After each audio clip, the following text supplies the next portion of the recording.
Respected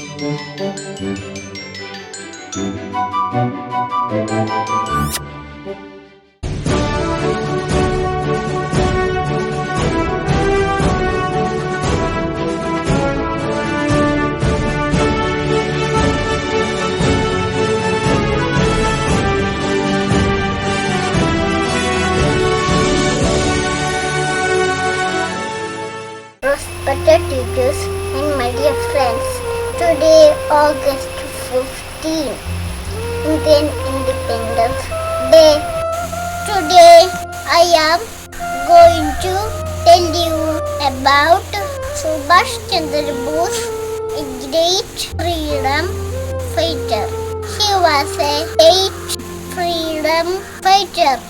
He started the famous newspaper Swaraj. He formed INA. He was known as Netaji. He was the founder of the slogan Jai Hind. Thank you. Jai Hind.